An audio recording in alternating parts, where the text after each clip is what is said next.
کہ ہم سے تو گناہ ہو جاتا ہے تو ہم کیا، ہمیں کیا بھائی، ہو جاتا ہے تو جب ہوگا تو دیکھا جائے گا، ابھی تو نہیں ہو رہا نا، ابھی تو جذبہ نہیں کریں گے بس. تو پہلے کیا کرنا ہے؟ گناہوں سے توبہ، اس کے بعد ہدایت کی دعا. سب سے بڑی ضرورت کیا ہے؟ سیدھے راستے پر چلنے کی توفیق. اس میں اپنے لیے، بیوی بچوں کے لیے، اپنے والدین اور بہن بھائی اور ان کی ازواج اور اولاد، یہ پورا بڑے بڑے رشتے کور ہو گئے اس میں، ٹھیک ہے نا. پھر تیسرے نمبر پر دین کی خدمت کی دعا کہ اللہ ہم سے دین کا بہت کام لے لے، کیونکہ علماء کے لیے تو سب سے بڑا کی فضیلت ہی یہی ہے کہ اللہ ان سے دین کی خدمت لے لے. وہ دنیا میں کاروبار کے لیے نہیں ہے، شادیوں کے تو ایک ضمنی چیز ہے، اس کے لیے شادیوں کو پروموٹ کرنے کے لیے ضرور ہے کیونکہ وہ بھی دین کا ایک حصہ ہے. تبھی ہمارے حضرت مفتی رشید احمد صاحب کہتے تھے علماء کو خود شادیاں نہ کرو، لوگوں کو ترغیب دو. لوگ کہتے تھے حضرت ترغیب کیسے دیں جب خود نہیں کرے گا؟ خود کرو گے تو دین کے کام کے قابل نہیں رہو گے. اتنے جھگڑے ہوں گے نا کہ بس اسی کام کے رہ جاؤ گے اور کسی کام کے نہیں رہو گے. تو البتہ یہ سنت ہے ضروری، تو لوگوں کو ترغیب دو، لیکن وہی بات ہے کہ ایسے ترغیب دیں لوگ کہیں گے خود کر نہیں رہا. تو دوسری دعا کیا کرنی ہے؟ اے اللہ دین کا کام مجھ سے بہت زیادہ لے لے. تاجر ہے وہ بھی دعا کر سکتے ہیں دین کا کام لے لے، اللہ اس کے مال سے مدارس بنوا دے، مسجدیں بنوا دے، یتیم خانے کھلوا دے، تو کتنی بڑی بات ہے. چوتھی دعا عافیت کی. یہ نہ مانگا کرے اللہ مجھے مال و دولت دے دے، اے اللہ میری تنخواہ 2 کروڑ کروا دے. اس طرح کی دعائیں یہ جزیات ہیں، ہدف کو فوکس کرنا چاہیے. اللہم انی اسألک العفو والعافیہ، معافی چاہتا ہوں، عافیت، عافیت والی زندگی، ٹینشنوں سے پاک زندگی چاہیے. اب وہ اللہ کی مرضی ہے، پیسہ دے کے ٹینشن سے پاک کر دے یا بغیر پیسے کے آپ کو ٹینشن فری بنا دے. عافیت چاہیے مجھے فی الدین والدنیا والآخرہ، دین میں بھی عافیت، میرا دین بھی مصیبتوں سے محفوظ رہے، میری دنیا بھی اور آخرت بھی. وفی اہلی ومالی، میرے گھر بار بھی پریشانیوں سے محفوظ رہے، بیوی بچے بھی، ومالی اور میرا مال بھی مصیبتوں سے محفوظ رہے. مالوں پہ ہلاکتیں آ جاتی ہیں، فیکٹریوں کو آگ لگ جاتی ہے. تو یہ بڑی جامع دعا ہے، سمجھتے ہو. اس کے بعد ایک دعا اللہ سے اور مانگ لو. شادی شدہ آدمی کے لیے گھر ایک بڑی ٹینشن ہوتا ہے نا، وہ کہہ سکتا ہے کہ میں اللہ سے مصیبت سے پناہ مانگ رہا ہوں، تو مصیبتیں تو میں نے گھر میں خود پالی ہوئی ہیں. شادی شدہ لوگ، بعض لوگوں کی یہ رائے ہوتی ہے، تو یوں دعا مانگو ربنا حب لنا من ازواجنا وذریاتنا قرۃ اعین، اے اللہ ہمیں ہماری ازواج یعنی بیویوں اور اولاد کی طرف سے آنکھوں کی ٹھنڈک. یہ دعا عورت بھی مانگ سکتی ہے کیونکہ زوج کا لفظ بیوی پر بھی اور شوہر پر بھی. آنکھوں کی ٹھنڈک دے، ان کو ہماری آنکھوں کی ٹھنڈک بنا دے. جب ہم گھر آئیں تو خوشی ہو، میری وائف بیٹھی ہوئی ہے ماشاءاللہ، میرے بچے بیٹھے ہوئے، خوشی ہو. یہ نہ ہو کہ جب گھر آئے تو پتہ چلا بیگم میکے گئی ہوئی ہے تو خوشی سے پاگل ہو جائے آدمی، جیسے کہ آج کل ہو رہا ہے. وہ موقع ہی نہیں ملتا دیکھنے کا. وہ ایک آدمی کا دکھایا، اس کی بیوی میکے جا رہی ہے تو وہ بڑا پریشان نہ کہ یار جا رہی ہے، افسوس ہوا، اور ادھر منہ کر کے خوشی سے ناچ رہے ہیں. ٹھیک ہے نا؟ تو یہ کنڈیشن نہ ہو. اے اللہ ہمارے گھر والوں کو اور اولاد کو ہمارے لیے آنکھوں کی ٹھنڈک. آنکھوں کی ٹھنڈک کا یہاں مطلب یہ ہے کہ ان کو نیک بنا دے. ان کو کیا بنا دے؟ نیک، شریف، شرفا. نماز روزے میں لگے ہوئے ہوں، گھر جاؤ تلاوت کا ماحول ہو، دعاؤں میں لگے ہوئے ہوں، تلاوت کر رہے ہوں. تو جس کی فطرت صحیح ہو اسے یہ عمل دیکھ کر اس کی آنکھیں کیا ہو جاتی ہیں؟ ٹھنڈی. اور اگر آپ گھر میں گئے، بیگم صاحبہ ڈرامہ دیکھ رہی ہیں، سین چل رہا ہے بڑا ٹائٹ قسم کا نا، اور بچے بھی پب جی پہ لگے ہوئے ہیں، فلمیں دیکھ رہے ہیں، میوزک سن رہے ہیں، خدا کی قسم اس سے آپ کی آنکھیں ٹھنڈی نہیں ہو. میں لوگوں سے کہتا ہوں اپنی بچی کو اسکارف پہناؤ، پراپر ڈریس پہناؤ، پھر دیکھو کتنی پیاری لگے گی آپ کو. اور آپ اس اسکارف جو ہے نا اور اسکرٹ پہنا دو، سلیو لیس کپڑے پہنا دو، آپ کو وہ آنکھوں کی ٹھنڈک نہیں لگے گی. گھر کا ماحول دینی ہو، طہارت کا، نماز کا، تلاوت کا، معمولات کا. تبلیغ والے کروا دیتے ہیں، اپنی عورتوں کو تبلیغ میں وقت لگواؤ گے تو گھر میں یہ معمولات شروع ہو جائیں گے. تبلیغ میں بڑی جان ہے. بڑے بڑے لوگوں کو میں نے دیکھا ہے، بیگم کنٹرول میں تھی، تبلیغ میں لے گئے، صحیح ہو گئی. وہ گھر کا ماحول بن گیا. اور گھر کا ماحول عورت سے بنتا ہے، آدمی سے نہیں بنتا. تو آنکھوں کی ٹھنڈک بنا دے. وَجَعَلْنَا لِلْمُتَّقِينَ إِمَامًا، یہ اسی کی تفسیر ہے. اور ہمیں پرہیزگاروں کا امام بنا. یہ مطلب نہیں کہ اگلے الیکشن میں ہم جیت جائیں. پرہیزگاروں کا امام کا مطلب امام تو ہم ہیں ہی، ہمارے ماتحتوں کو پرہیزگار کر دے، اچھے لوگوں کے سربراہ ہوں ہم. تو بیوی بچے آپ کے ماتحت ہوتے ہیں نا، تو ہمیں ان کو کیا بنا دے؟ تو پرہیزگار بنا دے. تو یہ دعا بھی بہت امپورٹنٹ ہے. اللہ نے نیک لوگوں کی صفات میں یہ دعا بھی بیان کی ہے کہ وہ ہم سے یوں دعا مانگتے ہیں. اور دو دعائیں اور جلدی سے بتا دوں, یہ ٹاپک نہیں تھا, لمبا ہوتا جا رہا ہے مسلسل, اس پہ میں مستقل انشاءاللہ بیان کروں گا. دو دعائیں اور لیلۃ القدر میں, اور ویسے بھی معمول بنائیں. ایک دعا یہ کہ جہنم کی آگ سے خلاصی, بار بار قرآن یہ بیان کرتا ہے, جنت کی طلب اور جہنم کی آگ سے خلاصی. قرآن بار بار کہتے ہیں ہمارے نیک بندوں کے دل میں جنت کی اتنی لالچ ہے کہ راتوں کو اٹھ اٹھ کے اللہ کو پکارتے ہیں کہ اللہ ہمیں اس جنت کا وارث بنا دے, محروم نہ کرنا اس جنت سے. جن کا آخرت پر ایمان نہیں ہے نا, انہوں نے جنت کو دوسرے درجے پہ رکھا ہوا ہے. میں بھی ہو سکتا ہے جنت ہو, مل جائے ٹھیک ہے, اس طرح سے مانگ رہے ہوتے ہیں. آپ مجھے بتاؤ دنیا میں آپ کو کوئی ایسا پیکج دیا جائے کہ یہ کر لو تو تمہیں پھر اس کے بدلے میں یہ ملے گا, اس میں 1000 گز کا بنگلہ ملے گا, اور ایسا بنگلہ ہوگا, کروڑوں روپے کا بنگلہ ہوگا, اس میں پھر تمہاری بڑی اچھی شادی ہو جائے گی, بہت خوبصورت بیوی ملے گی تمہیں, اور اس میں تمہاری خوراک ایسی ہوگی, تمہاری جوانی 100 سال تک رہے گی ہے بھائی, اور تمہیں جناب کروڑوں کروڑوں روپے کی گاڑیاں ملیں گی. یعنی جنت کے 10ویں حصے کی بات اگر ہم سے کی جائے دنیا میں, تو میرا خیال ہے سارا دن اس کی تلاش اور طلب کے علاوہ ہمارا کوئی کام نہیں ہوگا, کیونکہ یقین ہے نا اس دنیا کو دیکھا ہوا ہے, آخرت کو دیکھا نہیں ہے.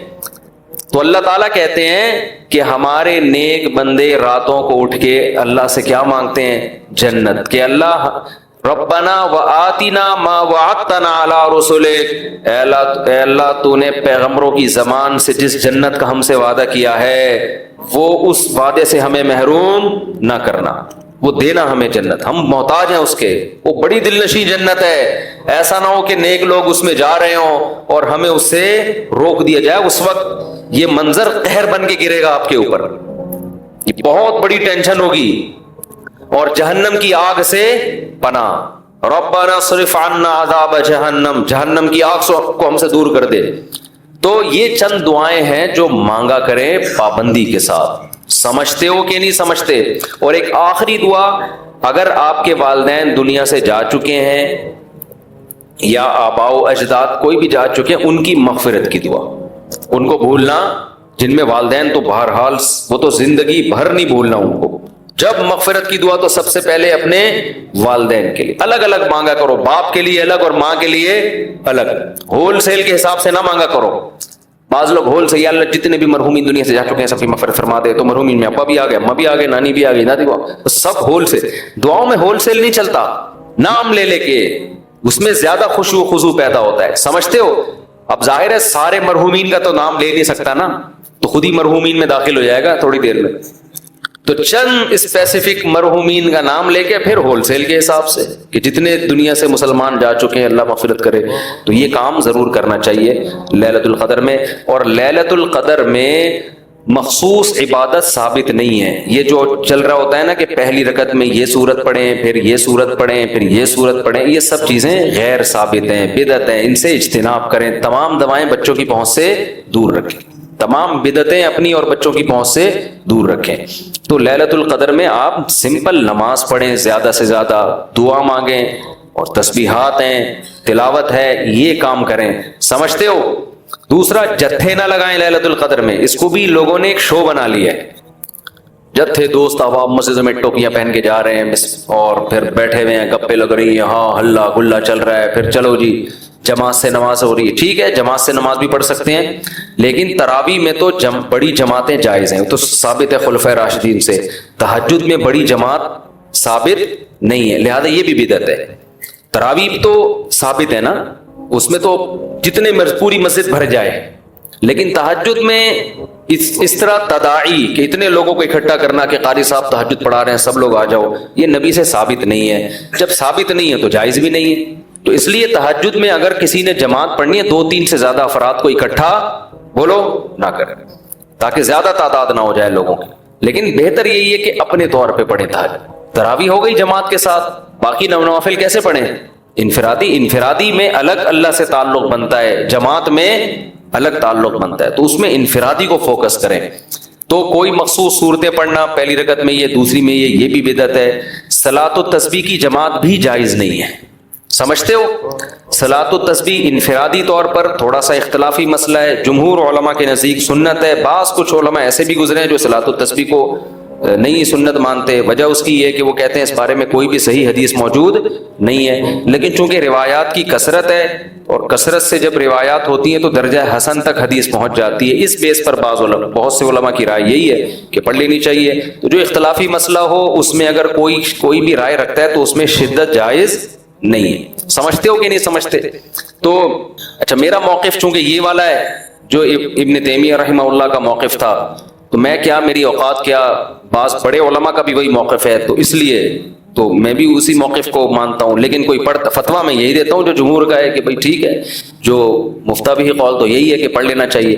عبداللہ بن مبارک، علامہ ناصر الدین البانی رحمہ اللہ نے اس مسئلے میں عبداللہ بن مبارک کی تقلید کی ہے، ان کی نظر میں بھی اس بارے میں کوئی حدیث صحیح نہیں ہے، لیکن چونکہ عبداللہ بن مبارک سے اس کی سنیت منقول ہے تو انہوں نے اس مسئلے میں تقلید کی ہے، کس کی؟ عبداللہ ابن مبارک کی، کہ اتنے بڑے آدمی پڑھتے تھے تو ٹھیک ہے۔ تو خیر کہاں سے لمبی بات چلی گئی، تو لیلۃ القدر میں دعائیں مانگنی ہیں اور گناہوں سے معافی، تو گناہوں سے معافی میں گناہ دماغ میں ہوں گے تو معافی مانگے گا نا، تو پہلے اپنے گناہوں کے بارے میں سوچنا بھی ہے کہ میرے اندر خرابیاں ہیں کیا۔ تو there are two types of خرابیز، خرابیوں کی کتنی قسمیں ہیں؟ دو، ایک اللہ سے معاملہ ٹھیک نہیں ہے، ایک اللہ کے بندوں سے۔ تو اللہ سے جو معاملہ ٹھیک نہیں ہے، فرض نماز آپ کے ذمے، روزے آپ قضا کر رہے ہیں، بد نظری کر رہے ہیں، سود کھا رہے ہیں، زنا کر رہے ہیں، انٹرنیٹ پر فحش فلمیں دیکھ رہے ہیں، داڑھی کاٹ رہے ہیں اور ازار ٹخنوں سے نیچے رکھتے ہیں اور زکوٰۃ نہیں دیتے، یہ سب کس کے حقوق ہیں؟ اللہ کے۔ حج نہیں کیا، فرض ہوا ہوا ہے آپ کے اوپر، اور مخلوق کے حقوق کیا ہیں؟ سب سے پہلے دیکھنا ہے وراثت تو پھوڑ پھاڑ کے نہیں بیٹھا ہوا میں کہیں، ابا کا انتقال ہو گیا ویسا تو نہیں میں کسی کا حصہ کھا رہا ہوں، بہن کے حقوق میں آتا ہے نا، وراثت پھوڑ پھاڑ کے بیٹھا ہوا ہے تو بھائی سب سے پہلے بہن کی وراثت اس کے حوالے، بڑا بھائی ہے تو چھوٹے بھائیوں کا حق تو نہیں کھا رہا، سمجھتے ہو؟ تو مخلوق میں سب سے پہلے مالی حقوق ہیں، پھر دیکھو قطع رحمی تو نہیں کی ہوئی، ایسا تو نہیں کوئی قریبی رشتہ دار ہو جس کو پورے سال آپ پوچھنے کی توفیق ہی نہیں ملتی، تو قریبی رشتہ داروں کو منا لو، تھوڑا سا ہیلو ہائے کر لو، سلام دعا کر لو ان سے، کیا جا رہا ہے اس میں؟ تو یہ موٹے موٹے رشتہ داروں کے حقوق یہ سوچ کے اللہ سے توبہ کر لو اور وہ حقوق ادا کر لو، پھر لیلۃ القدر بنے گی۔ جس طرح سے آج کل لیلۃ القدر منائی جا رہی ہے نا، حالانکہ وہ منانے کی چیز نہیں ہے، لیکن جس طرح سے منائی جا رہی ہے اس طرح تو بھائی ہزاروں لیلۃ القدر آ جائیں تو کیا فائدہ، تھوڑی بہت عبادت کا ثواب تو مل جائے گا، لیکن جو فضیلت ہے گناہوں سے توبہ کی توفیق، اور اللہ تعالیٰ فیصلے کرتے ہیں پورے سال، تو جب جو وراثت کھانے کا ارادہ کر کے بیٹھا ہوا اس کے لیے کیا فیصلے ہوں گے پورے سال، خود سوچ لو آپ۔ تو یہ تھوڑا لیلۃ القدر کے حوالے سے کچھ باتیں تھیں، اللہ عمل کی توفیق دے بس۔